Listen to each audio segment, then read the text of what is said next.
Ok, les choses vont évoluer sur cette chaîne et aujourd'hui j'ai envie de vous expliquer ce qui se passe et ce qui va arriver dans les prochaines semaines. Vraiment, ça fait des mois que je réfléchis à tout ça, je vous avoue que je vais quand même prendre un risque, mais je suis hyper motivé par cette nouvelle direction. Comme je reviens tout juste d'un tournage au Canada, je me suis dit que ça pouvait être sympa d'illustrer cette vidéo avec quelques plans tournés là-bas. Donc on quitte mon logement de Vancouver où j'ai passé quelques jours et je vous embarque avec moi pour aller sur l'île de Vancouver, vous comprendrez pourquoi.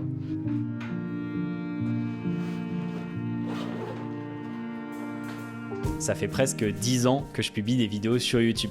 À la base, je partageais principalement des vidéos de voyage sur lesquelles je passais plusieurs semaines de montage et si je les publiais, c'était purement par passion, il n'y avait aucun enjeu derrière. À cette époque, j'étais en plein dans des études scientifiques qui n'avaient rien à voir avec la vidéo et de fil en aiguille, à force de publier sur les réseaux, des entreprises ont commencé à me contacter en me demandant si je pouvais leur faire des vidéos.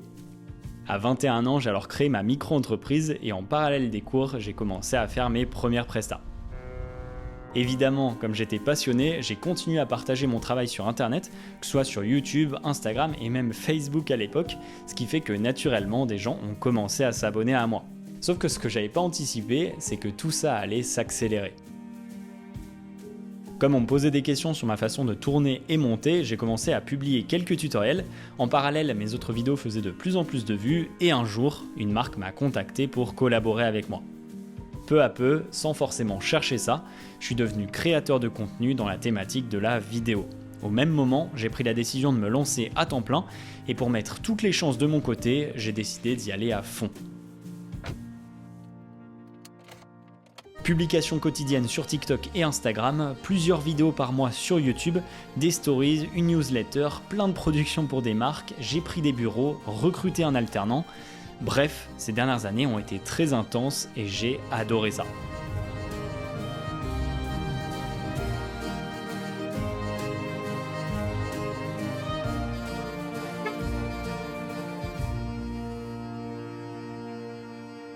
Le problème, parce que oui il y en a un, c'est que depuis que je suis à plein temps dessus, donc bientôt 5 ans, je passe 95% de mon temps derrière un écran, que ce soit celui de ma caméra ou de mon ordi. Moi qui avais l'habitude d'être en extérieur pour tourner des vidéos de voyage, je vous avoue que ça m'a fait réfléchir. Depuis que je suis petit, il y a une chose que je me dis très souvent, c'est qu'on vit sur un minuscule caillou perdu au milieu de l'espace.